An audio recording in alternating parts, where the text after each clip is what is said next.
भगवान परात् परब्रह्म योगेश्वर पूर्णावतार भगवान द्वारकाधीशની કૃપાથી શાંત સુખાય આયોજિત 9 દિવસીય રામકથા માનસ કૃષ્ણ અવતાર એના સંવાદમાં પ્રવેશ કરીએ તે પહેલા પુનઃ એકવાર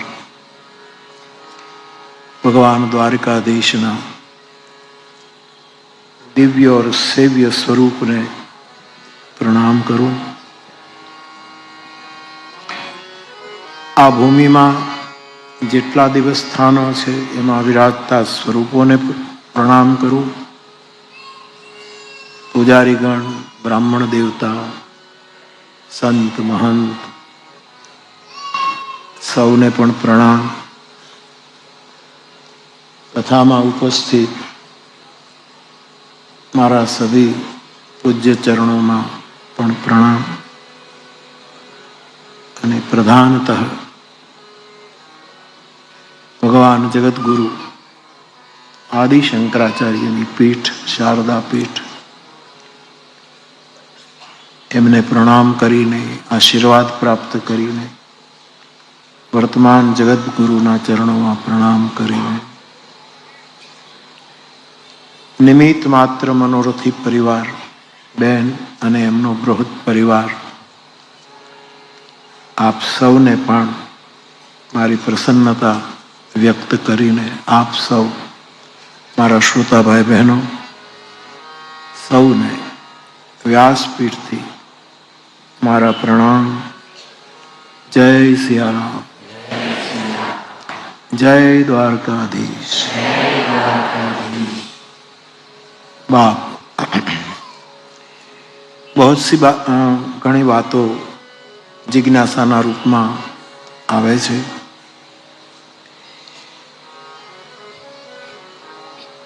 क्यांथी शुरू करूं खबर नहीं, पण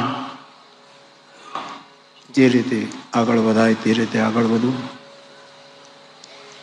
फरी एक वखत कथाना ये दृश्य ने याद करें कि कामदेवना दहन पछी रुदन करती रति शिवजीनी पासे आवे छे अने बहुत आक्रंद करे छे कि आपे मारा पतिने बाળી दीधो। शिवजी आशुतोष छे, प्रभु आशुतोष कृपालु शिव अबला निरखी बोले सही। 3 वस्तु अहींया बतावी। शिव आशुतोष कृपालु, एक तो आशुतोष छे, कृपालु छे अने कोई खिन्न होय, दीनहीन होय, जे रुदन करता होय एना उपर एमनी पहली दृष्टि जाय छे। एवा महादेव बोले छे, हे रति, हवेथी तारा पतिनुं नाम कामदेव नहीं परंतु अनंग बनशे। रतिना मन में जिज्ञासा उठी कि अनंग नो अर्थ बोले जेने अंग नहीं, शरीर नहीं, ए रूपे तारो पति आखा जगत में दरेकना मन में व्याप्त थशे अने दरेकना मन मांथी उत्पन्न थशे एटले एनुं नाम मनोज पड़शे। बेनु बपु व्याप ही सब ही पुनि सुनु निज मिलन प्रसंग। शरीर वगर बधाने व्यापशे परंतु तारा पति ने देह थी प्राप्त करवा माटे तू क्यारे प्राप्त करी शकीश? ए मिलन नो प्रसंग हूँ तने समझाऊं। आवुं कहीने भगवान शिवे 2 पंक्ति में पूरी कृष्ण कथा संभळावी छे। व्यासपीठना मते रामचरितमानसनी रामकथा में आ 2 पंक्ति में बीज रूपे महाभारतनी कथा समायेली छे। 2 पंक्ति જબ જદુવંશ કૃષ્ણ અવતાર. આ બે જ પંક્તિમાં બીજ રૂપે સમગ્ર કૃષ્ણ ચરિત્ર માનસમાં સમાયું છે. અને ભગવાન શિવ ભગવાન કૃષ્ણ માટે એવું બોલ્યા છે કે મને ભજનારો જો કૃષ્ણ ચરણનો આશ્રય કરશે તો એ કોઈ પણ ગ્રંથની વાત કરશે એમાં બીજ રૂપે એને કૃષ્ણ સમજાશે. આવું શિવનું એક વચન છે. એ વચનના ઉપર ભરોસો રાખીને આપણે આગળ વધીએ છીએ. આપે સાંભળ્યું છે કે ભગવાન શિવે ભગવાન કૃષ્ણએ શિવજીની ખૂબ ઉપાસના કરી, મહાદેવની સાધના બહુ કરી. જ્યારે સાધના પૂરી થઈ, શિવ પ્રસન્ન થયા. આ બધા એક જ છે, પરમ તત્વ છે. લીલામાં બધા ભિન્ન ભિન્ન છે. અને શિવજીએ 8 વરદાન આપ્યા ભગવાન કૃષ્ણને. 8 વરદાન. જગદંબા પાર્વતી સાથે હતા. એને એમ થયું કે જગતનો પિતા યોગેશ્વર કૃષ્ણને, પરમાત્મા કૃષ્ણને 8 વરદાન આપે છે તો હું જગદંબા છું, હું પણ એને 8 વરદાન આપું છું. પાર્વતીએ પણ 8 વરદાન ભગવાન કૃષ્ણને આપ્યા. ભગવાન કૃષ્ણ તો શું કહું, પોતાનું ચીર પરિચિત સ્મિત કરીને મહાદેવને કહે છે, પ્રભુ આપે તો કૃપા કરીને બંને જણાએ મને 8 વરદાન આપ્યા, પરંતુ હવે મારે તમારી પાસેથી 8 વરદાન માંગવા છે. અને હવે મહાદેવની પાસે મારો યોગેશ્વર 8 વરદાન માંગે છે. માંગવું શું એ પણ કૃષ્ણ સમજાવે છે. કોઈક ઉદારતાથી આપણને આપી દે, ઠીક છે, આપણા સદભાગ્ય. પરંતુ આપણા મનમાં જે ઉગે, જે નીકળે, દેશ કાળ અને આપણી લાયકાત પ્રમાણે. રામાયણની પંક્તિ આપ જાણો છો. જાનકીજીએ પુષ્પવાટિકાના ગિરિજા મંદિરમાં મા દુર્ગાની સ્તુતિ કરીને પછી પોતાને અનુરૂપ વરદાન, પોતાની લાયકાત પ્રમાણ વરદાન. તો ભગવાન શિવના ચરણમાં ભગવાન કૃષ્ણ, આમાં કોઈ રામ કૃષ્ણ શિવ, ફરી એક વખત કહું, અન્યથા નહીં. એ પરમ તત્વ એક જ છે, પરંતુ એની લીલા આપણને માર્ગદર્શન આપે છે. અને ભગવાન કૃષ્ણ જ્યારે 8 કુલ 24 વરદાન મળ્યા છે, 24 વરદાન. અને પછી અવતારોની પરંપરામાં હું 24 અવતારના ગુરુની આંખથી દર્શન કરું ત્યારે મને એવું લાગે કે બધા જ અવતારોમાં ક્યાંક મહાદેવનું એક એક વરદાન કામ કરે. આ છે મહાદેવ, આ છે ભગવાન શિવ. પહેલું યુવાન ભાઈ બહેનો, જો કૃષ્ણએ માંગ્યું છે એ પહેલું વરદાન આપણે શીખવા જેવું. બાપ કૃષ્ણ ચરિત્રમાંથી, કૃષ્ણ અવતારમાંથી પહેલું વરદાન માંગ્યું, હે મહાદેવ, આપ જગતના માતા પિતા છો. કાલિદાસ પણ કહે છે, જગત પિતરો વંદે. તુલસીજી બી કહે છે, જગત માતુ પિતુ શંભુ ભવ. વિશ્વની યુવાન પેઢીએ શીખવા જેવું વરદાન કૃષ્ણ પાસેથી માંગવાની ઓફર થાય તો પહેલું આ માંગવું, મારાથી મારા માતા પિતા ક્યારેય દુખી ન થાય. પહેલું.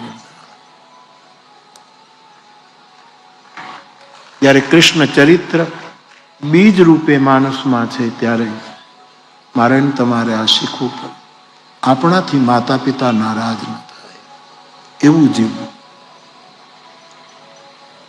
સ્વભાવ માતા પિતાનો એવો હોય એ વાત જુદી છે, ઘણા લોકોનો સ્વભાવ જ એવો હોય કે વાત વાતમાં એને ખરાબ લાગે, એને માઠું લાગે, એની પ્રકૃતિ છે. પરંતુ કૃષ્ણ વરદાન, શિવ વરદાનમાં કૃષ્ણ માંગે છે, મારાથી માતા પિતા કોઈ દિવસ દુઃખી ન થાય. આ શીખો, બહુ વિસ્તાર નથી કરતો, જે સ્મરણમાં આવે છે ધારામાં એ આપણે.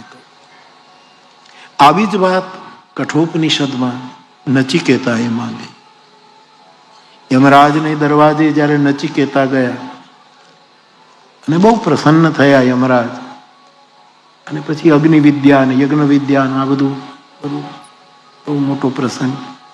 એમાં નચિકેતા પણ એવું જ માંગે છે કે હું પાછો મૃત્યુના દરવાજેથી, યમના દરવાજેથી પાછો જાઉં છું, ત્યારે પહેલું વરદાન તો મને એ આપો કે મારા માતા પિતા, મારા પિતા મારા ઉપર ક્રોધ ન કરે. એવું માંગે. મારે ને તમારે કૃષ્ણાવતારમાંથી આ શીખવાનું કે માતા પિતા પ્રસન્ન રહે. પહેલું આટલામાં સમજી જાઓ. હું તમે માતા પિતાને બરાબર પ્રસન્ન રાખી શક્યા હોત તો સાંપ્રત કાળમાં વૃદ્ધોની જે સ્થિતિ છે એવી આપણે જોવી ન પડે. જ્યારે સ્થિતિ છે ત્યારે એના માટે વિકલ્પો વિચારવા જ રહ્યા, અને એના માટે કેટલી સંસ્થાઓ કામ કરે. ઘણા મને પણ એમ લખે કે બાપુ હવે શરીર નથી ચાલતું, કોઈ સેવા કરનારું નથી, હોય એ પણ ધ્યાન આપતા નથી, અમને તુચ્છ ગણે છે. ત્યારે મજબૂરીથી પણ સંતાન હોવા છતાંય અમારે કોઈને કોઈ સંસ્થામાં આશ્રિત થવું પડે. અને આવી ઘણી સંસ્થાઓ આપણે ત્યાં કામ કરે છે, દેશમાં કામ કરે છે. બહુ દૂર ન જઈએ તો સદભાવના વૃદ્ધાશ્રમ આપણું રાજકોટ બહુ મોટું કામ કરે. માવતર જાણીને બધાને આવી ઘણી સંસ્થાઓ. પરંતુ કૃષ્ણએ જે પોતાના અવતારમાં શિવ પાસે માંગ્યું એવું જો આપણે માંગી શકીએ તો સંસ્થાઓના ઘણા કામ. અને કૃષ્ણ હોય હરણ મહા, આ જગતના બધા મહાભાર છે.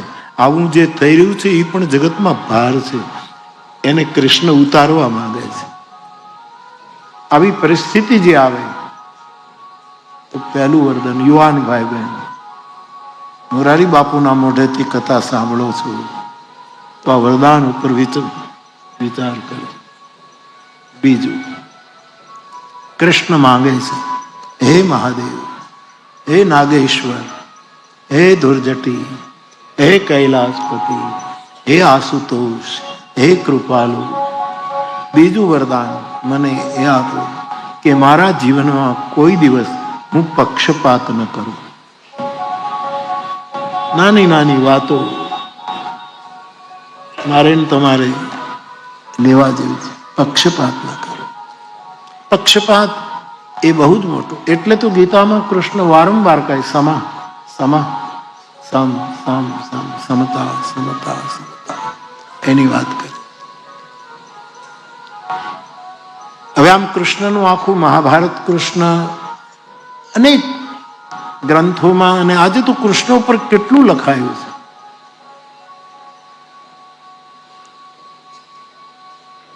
આપણી આંખે જોઈએ તો કૃષ્ણએ ઘણા પક્ષપાતો કર્યા એવું આપણને દેખાય.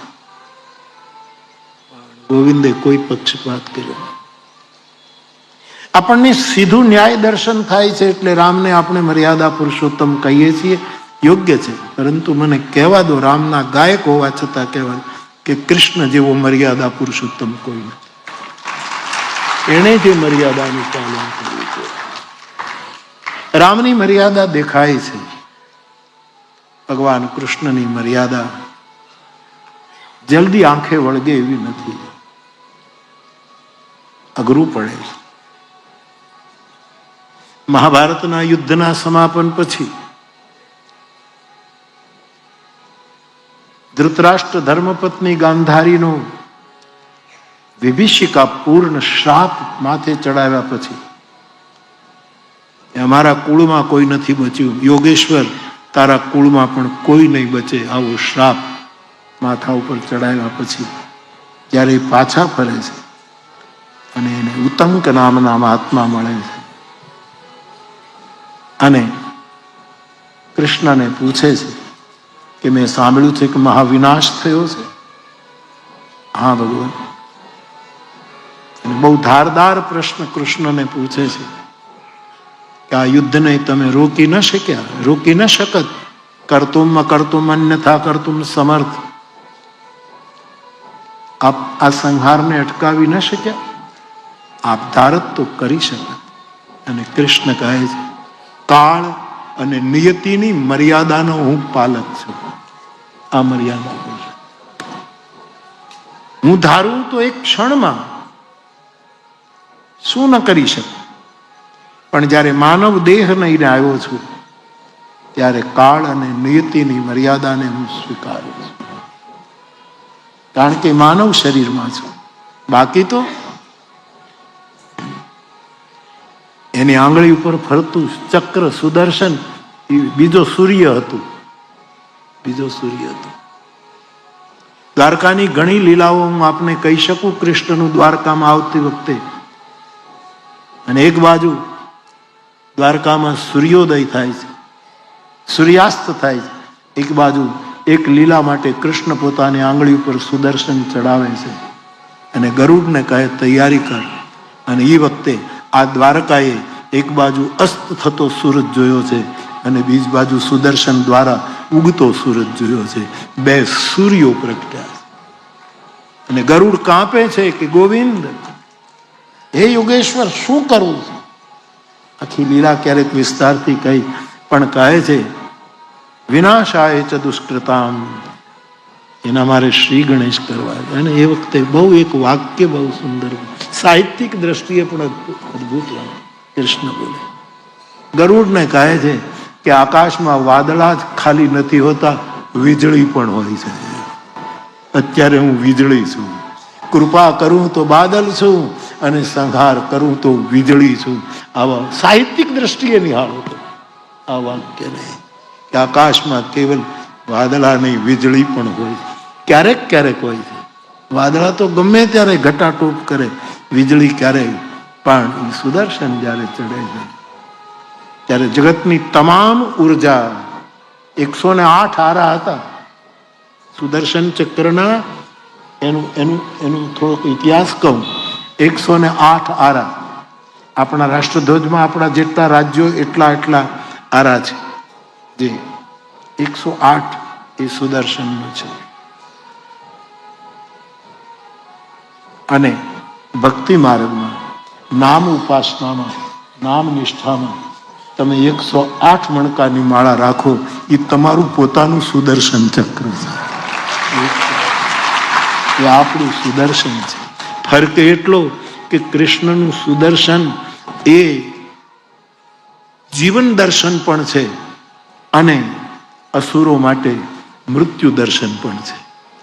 આશ્રિત માટે જીવન દર્શન, સુદર્શન છે, સુંદર દર્શન છે. પણ આસુરી વૃત્તિવાળા માટે એ મૃત્યુ. પણ 108 મણકાની માળા એ તો દરેકના જીવન માટે જીવનનું સુદર્શન છે. એના 108 બહુ મને કહેવાની, પણ નામ મહિમા ઉપર જ્યારે જઈશું ને ધારા ચડશે તો આ કહેશું. તો મારો કહેવાનો અર્થ એ, આવું કાળનો કાળ, મહાકાળ, એને કોની મર્યાદા પાળવાની? તંકને કહે છે નિયતિ અને કાળની મર્યાદાને પાળું છું. માટે મેં આના કાર્યમાં મેં વિક્ષેપ નથી કર્યો. નહીતર કોની તાકાત છે? કોણ કંઈ કરી શકે મારી ઈચ્છા વગર? તો એ ભગવાન કૃષ્ણ એમ કહે છે, હે મહાદેવ, મારામાં કોઈ દિવસ પક્ષપાત ના આવે, હું સમ રહું.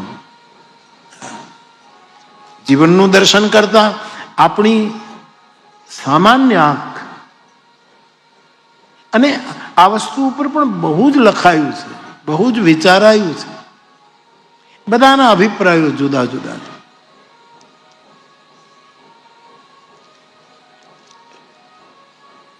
અનેક શાસ્ત્રો, અનેક મહાપુરુષો, અનેક મતો, એમાં આપણે કન્ફ્યુઝ થઈ જઈએ છીએ. પરંતુ મૂળ તત્વને પકડીને એક વસ્તુ પકડી ગઈ. બાકી તો આ બધું જ્યાં ત્યાં ઝઘડો છો, તુલસીદાસજી કહે, જ્યાં જોઈએ ત્યાં ઝઘડો જ છે. એટલા માટે કાલે કરે પણ પદ ગાયું, નાહીન આવતા આન ભરોસો. અહીંયા જ્યાં જુઓ ત્યાં ઝઘડો. કારણ કે બહુ મત, બહુ પંથ, બહુ શાસ્ત્રો, બહુ આ તે બધા લડે જ છે. આ લડવા માટે નહોતું, આ રુચિ પ્રમાણે પસંદ કરવા માટેની વ્યવસ્થા હતી. પણ આપણે એનો લડવામાં ઉપયોગ કરીને સંઘર્ષ કર્યો. તમામ ધર્મનું અખિલ ધર્મ એના જે અર્થો કરવા એ કહ્યું. અખિલ ધર્મનું મૂળ વેદ છે. અખિલ ધર્મનું મૂળ શાસ્ત્રો કહે છે, વેદ છે. પણ પછી આપણે અનેક પેલું કર્યું અને પછી જ્યાં ત્યાં ઝઘડો. એક છોકરો સ્કૂલ પૂરી નહોતી થઈ અને જલ્દી ઘરે આવી ગયો. એની મમ્મી રસોઈ કરતી હતી. છોકરાને કીધું, થાકેલો લાગે છે, ખીજમાં લાગે છે, મોઢું ચડેલું છે, શું થયું? હજી 1 તો નથી વાગ્યો ને તું 10 વાગે કેમ પાછો આવી ગયો? શું થયું? કે છોડો ને માં. તો કે નહીં, પણ વાત તો કર, થયું શું? એ છોકરો કંઈક મૂકી દે ને કે નહીં. તો કે અમારા જેટલા ટીચર છે એમાં કોઈ એક મત નથી. હવે એ લોકો જ જો એક મત ન થઈ શકતા હોય તો એની નિશાળમાં ભણીને શું કરવું? છોકરા એવું કે મતલબ શું?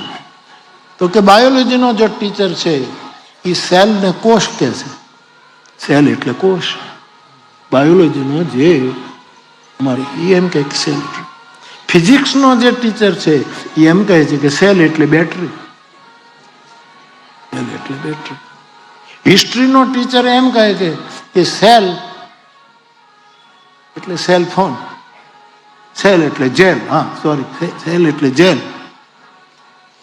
અને અંગ્રેજી ભાષામાં કોઈકને પૂછો તો એમ કે સેલ એટલે સેલ ફોન. આ કોઈ એક મત નથી. આપણે આવું જ થયું છે. ટૂંકમાં આ સેલમાં પડવા કરતા મણિયારો રે હાલું એમાં જે સેલ, આપણે તો સેલને બદલે સેલ બોલીએ છીએ ભાષામાં, પણ એ સેલને પકડી લેવું. આ સેલ છબીલો છે એને આવા મતાંતરમાં બહુ જવું નહીં. બધાના ભિન્ન મતો, એમાંથી સંઘર્ષ ઉત્પન્ન થાય. એટલે કૃષ્ણ કહે છે, મામેકમ શરણમ વ્રજ, મારી પાસે આવ, મારી પાસે.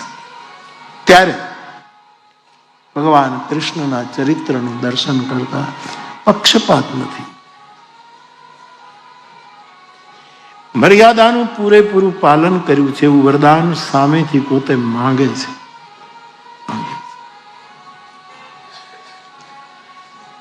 હું કોઈ દિવસ પરદ્રોહ ન કરું. કૃષ્ણ હે મહાદેવ. જે રામાયણના સૂત્રો છે એ જયારે કૃષ્ણ અવતારમાં હું જોઉં ત્યારે મને એમ થાય કે બધું રામાયણમાં ક્યાંથી આવ્યું. કોઈ દિવસ પરદ્રોહ ન કરું. પરધન નું અપહરણ ન કરું. પરધનનું અપહરણ. કોઈ દિવસ મારા મુખે પરાપવાદ ન નીકળે. હું કોઈનો પરાપવાદ ન કરું. મારા મનમાં કોઈ પરસ્ત્રીનો પ્રવેશ ન થવા દઉં. હવે આ બધા સૂત્રો જ્યારે આમ આવે ત્યારે એમ લાગે કે ભગવાન કૃષ્ણની લીલા આમ આપણી ચામડાની આંખોથી જોઈ ત્યારે આપણને આમાં ક્યાંક બહુ વિચાર બેસે નહીં. પણ એમ કહે છે, અને હું ક્યારેય પરધર્મી ન બનું. એટલે તો કહી શકે સ્વધર્મે નિધનમ શ્રેય પરધર્મ ભયાવહ. હું પરધર્મી ન બનું. આ પણ એમણે માંગ્યું છે. અને હું યોગેશ્વર છું, હે મહાદેવ. પરંતુ તમે યોગેશ્વર છો, હે મહાદેવ. તમારા ચરણોમાં મારી નિષ્ઠાનો ક્યારેય ભંગ ન થાય. આ કૃષ્ણ માંગે, મહાદેવ નિષ્ઠા, આ વરદાન માંગે. મારે કેટલી રાણીઓ હશે, કેટલાનો હું સ્વીકાર કરીશ. જેને બંદી કર્યા હતા એ બધાનો હું સ્વીકાર કરીશ. પરંતુ એમાં હું ક્યારેય કોઈના પ્રતિ વિશેષ કે સામાન્ય ભાવથી બોલું નહીં કરું. આ બધા વરદાનો કૃષ્ણએ માંગ્યા છે અને મહાદેવ બહુ રાજી થયા છે. તો એવા જે કૃષ્ણનું ચરિત્ર છે એને થોડુંક આપણે વિશેષ રૂપે જોઈએ. પ્રહલાદ તો ભાગવતમાં એમ કહે કે કૃષ્ણના ચરિત્રની આટલી વસ્તુ જે સમજી જશે એને પરમહંસ જેવી ગતિ પ્રાપ્ત થશે. પરમહંસ ગતિ લભે. પ્રહલાદ શ્રીમદ ભાગવતજીમાં જે 6 વસ્તુ બતાવે છે આપણને. આપણે તો પ્રેમ માર્ગના માણસો છીએ. જ્યાં સુધી મારી વ્યાસપીઠને નાતો છે ત્યાં સુધી આપણે તો આ માર્ગના માણસ. આપણે કોઈ વાદ વિવાદ કોઈ સંઘર્ષમાં જવાનું ન હોય કે આ માર્ગ બરાબર કે આ માર્ગ બરાબર. પરંતુ આપણા જેવા માટે પ્રહલાદજી બહુ જ કૃપા કરીને બોલ્યા કે તમે બીજું કંઈ ન કરો. 6 ષડાંગ વસ્તુ બતાવી છે શ્રીમદ ભાગવત પોતાની સ્તુતિમાં. તમે એક કામ કરો, બધાને નમસ્કાર કરો. નમઃ. કેટલા સરળ. જીવવું હોય તો કોઈ સવાલ નથી. અમુક વસ્તુ માટે મંત્રની જરૂર નથી, વર્તનની જરૂર છે. મંત્ર તો હું ને તમે બહુ જપીએ છીએ, રાત દિવસ જપીએ છીએ. વર્તન નથી. એટલા માટે આ બધા પ્રોબ્લેમો ઉભા થાય મારા અને તમારા જીવન. નમઃ પેલું કઈ નમઃ. પછી ભાષ્યકારો એના અર્થો પણ કરે કે નમસ્કારનો અર્થ છે કે મારો બિલકુલ અહંકાર મૂકીને હું તમને પગે લાગુ છું. એવો નમસ્કારનો અર્થ સાધુ સંતોએ કર્યો છે. હવે મારું કઈ નહીં, નમઃ એમ કહીને નમસ્કાર કરવાનો. આ પહેલું. ભગવાન કૃષ્ણને કેવલ નમસ્કાર પર્યાપ્ત છે.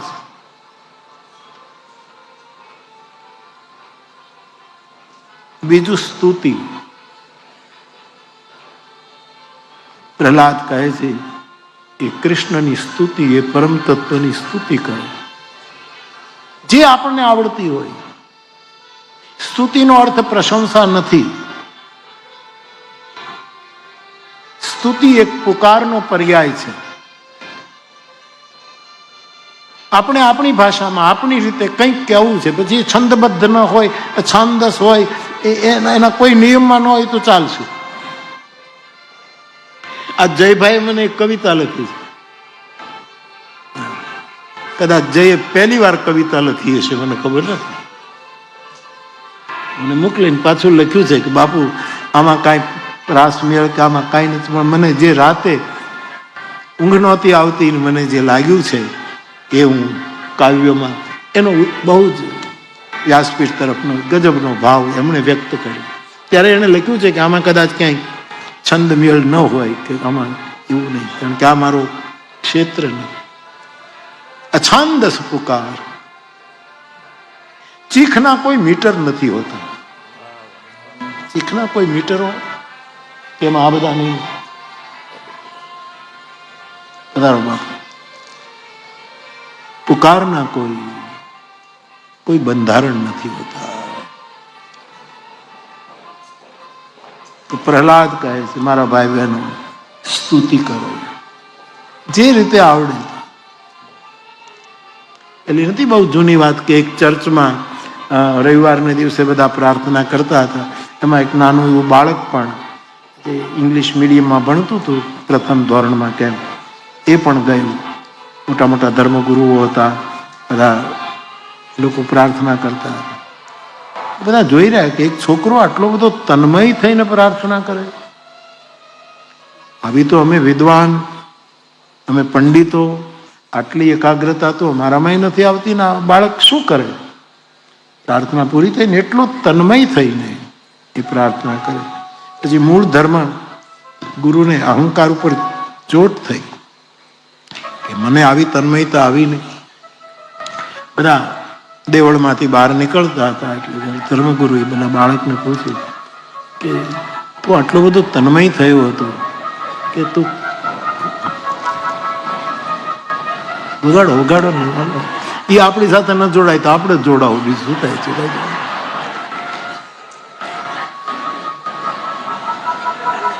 લગ્નની સિઝન છે. અમારે આંગણે કેટલા લગ્ન છે. મારી કુટિયાના આંગણે લગ્નના માંડવા જે નખાણા ભાગ્યશાળી છીએ આપણે કે આપણે આંગણે કેટલા લગન. કેમ થયું? કોઈ ના નહીં પાડતા હો કોઈ. વગાડો, એની મોજ હોય ને, એને એનું કામ છે સાહેબ. એ કોકને પરણવા જાય છે, આપણે આને પરણવા આવ્યા છીએ સાહેબ. આપણે આને પરણવા નીકળ્યા છે. તો બાપ શું કહેતો હતો? હા, રુદન કોઈ મીટરમાં થાય? હા, ગોપિકાઓનું એ લોકો થોડુંક રુદન સ્વરમાં કર્યું છે એવું ભાગવતકાર કહે. રુરુદુહુ સુસ્વરમ રાજન કૃષ્ણ દર્શન આલસા. પણ એ તો ઋષિઓ આવ્યા છે ગોપીઓ બનીને, વેદોની ઋચાઓ આવી છે, એટલામાં છંદના બંધારણ હોય જ સ્વાભાવિક, એટલા માટે કદાચ ઈશ્વર લેવાય.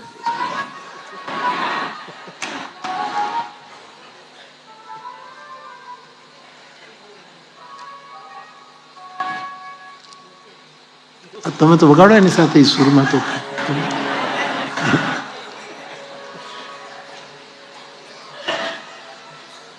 બાપ સ્તુતિ. અહીંયા સ્તુતિ એટલે જે હું કહું છું તે પુકાર. પેલી નિંદા સ્તુતિ વાળી વાત નથી. પ્રશંસા કરે પછી પાછા નિંદા કરે, એ અર્થમાં અહીંયા સ્તુતિ નથી.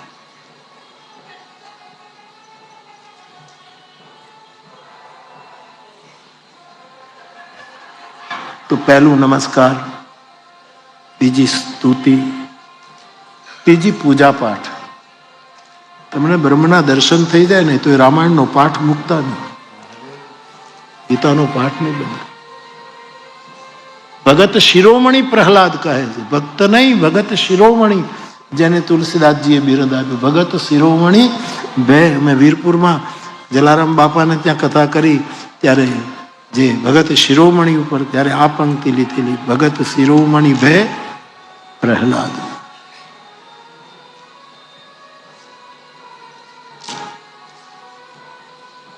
સ્તુતિ, પછી પૂજા પાઠ, સંધ્યા વંદન, જે કંઈ આપણે કરતા હોઈએ તે કરતા હોઈએ તો.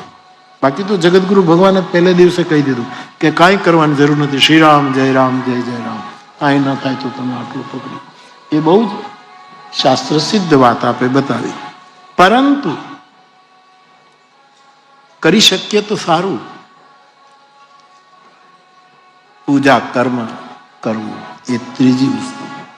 ચોથી વસ્તુ પ્રહલાદે બતાવી છે, જે કંઈ 24 કલાકમાં આપણે કર્મ કરીએ એ બધું કૃષ્ણને અર્પણ કરી દેવા. નારાયણાયેતિ સમર્પયામિ, એ બધું જ કૃષ્ણ.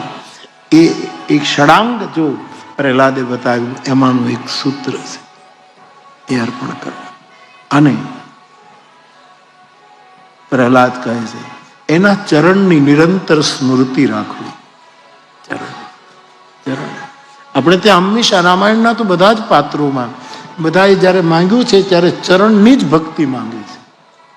ચરણની જ ભક્તિ. જેટલા જેટલા પરમ પાત્રો છે રામાયણ, બધા ચરણની જ વાત કરે. પાદયોસ્તવ જાયતે, ભાગવત પણ પાદયોસ્તવ જાયતે કહે છે, તમારા ચરણમાં અમને ભવે ભવે રતિ ઉત્પન્ન થાય, એવું ભાગવતકાર પણ કહે છે. ચરણની સ્મૃતિ, પાદુકાની સ્મૃતિ, અથવા તો પોતાના બુદ્ધ પુરુષના મુખમાંથી નીકળેલું કોઈ પણ વાક્ય, એને પણ આપણે ચરણ કહીએ છીએ. કેટલા ચરણની કવિતા છે, કેટલા ચરણ છે એમાં, એને પણ આપણે ચરણ કહીએ છીએ. એની નિરંતર સ્મૃતિ એ પ્રહલાદ કહે છે. હું મારી ભાષામાં તમારી પાસે મૂકી રહ્યો. નિરંતર સ્મૃતિ. અને પ્રહલાદ કહે છે ચાલો સ્વભાવમાં કોઈને નમવાની આદત ન હોય તો ચલો નમસ્કાર છોડજો. એવું તમે સ્તુતિ ન કરી શકો, તમે નિંદા જ કરતા હો, ચાલો છોડો, જવા દો, મુબારક. તમે પૂજા પાઠ ન કરતા. ઘણા લોકો મને કહે છે અમે પૂજા પાઠ ન કરીએ, અમે સેવા જ કરીએ. પણ સેવા કરો એ બહુ સારું છે, પણ પૂજા પાઠની નિંદા કરવાનો સેવા કરનારને કોઈ અધિકાર નથી. ઋષિ મુનિઓ બ્રાહ્મણો અનુષ્ઠાનો કરીને બેઠા છે, એની ટીકા કરવાનું આપણને કોઈ કારણ નથી. ચાલો, પૂજા પાઠ ન કરી શકો, પ્રહલાદની વાત. પૂજા કર્મ ન કરી, કર્મ શબ્દ વાપર્યો છે, પૂજા કર્મ ન કરી શકો, ચાલશે. ચોથું, આપણે જે કંઈ કર્યું છે આપણે કૃષ્ણાર્પણ ન કરી, મેં કર્યું છે એવું પણ બને. ભાઈ મેં આ કર્યું. બે જણા વાત કરતા હોય અને એમાં કંઈક એવી વાત ના કરે તો ત્રીજો ટપકે જ કે હા આ તમે વાત કરો છો ને એ મેં કર્યું છે. આ જે ભાવ છે, બધું કૃષ્ણાર્પણ કરવાનું ના આવડે તો ચલો જવા દો. તો આગળનું સૂત્ર જે આવે એના ચરણની સ્મૃતિ રહે. અને આપણે જીવ છીએ, ચરણની સ્મૃતિ પણ ક્યાં રહે છે, નિરંતર ક્યાં રહે. એટલે છેલ્લે કહે છે શ્રવણમ કથાયા. પ્રહલાદ, તમે કથા સાંભળો. હું અમસ્તો તો રાડું નથી પાડતો કે બધું છોડજો, પણ કથા ન છોડજો. એની પાછળ શાસ્ત્રના વરદાન. આ પ્રહલાદના વાત. આ 6 કરશે, એમાં જો છેલ્લું કરશે તો પરમહંસોની જે ગતિ છે એ ગતિ આવા વૈષ્ણવને પ્રાપ્ત થશે. એવું ષડાંગ સૂત્ર પ્રહલાદે ભાગવતજીમાં પોતાની સ્તુતિના અંતમાં આપ્યું. નૃસિંહની જેમ સ્તુતિ કરે છે ત્યારે એના અંગમાં આ 6 સૂત્રો આવે. કથા કથા સતીને વીન વે શંકર, કથા સાંભળ કથા સાંભળ.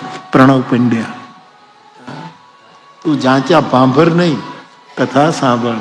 કથાને છેલ્લે તો મને બહુ સતીને વીન વે શંકર, કથા સાંભળ કથા સાંભળ. તો આ છેલ્લું પકડાઈ જાય તો એ બહુ છે. એને બધા આપણે એ જ પકડ્યું છે ને સાહેબ. આપણે ક્યાં બીજું બધું સાધના કરીશું. કથા શ્રવણ, શ્રવણાવ કથાયામ, એવું પણ ભાગવતમાં પાછો પાઠ મળે. આવા 6 પ્રકાર કૃષ્ણને જોડીને પ્રહલાદ બોલ્યા છે. એવા કૃષ્ણ અવતારની થોડીક વાતો આપણે લઈએ. તો ભગવાન આશુતોષ છે, કૃપાલુ છે. રતિ જ્યારે બહુ રડે છે, અબળાનું રુદન જોઈ શિવ અબલા નિરીખી બોલે સહી, અબ તે તવ રતિનાથ કર હોય નામ અનંગ. તારા પતિનું નામ અનંગ થશે.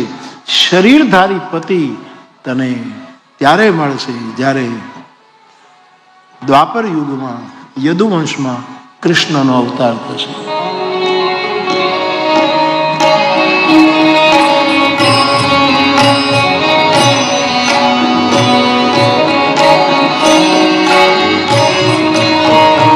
જબ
કાળમાં જે રતિ છે કામદેવની પત્ની, એનો પતિ બળી ગયો, હવે એને કૃષ્ણ અવતારમાં શરીરથી મળશે. ઈ રતિ કૃષ્ણ અવતારમાં માયાવતી છે.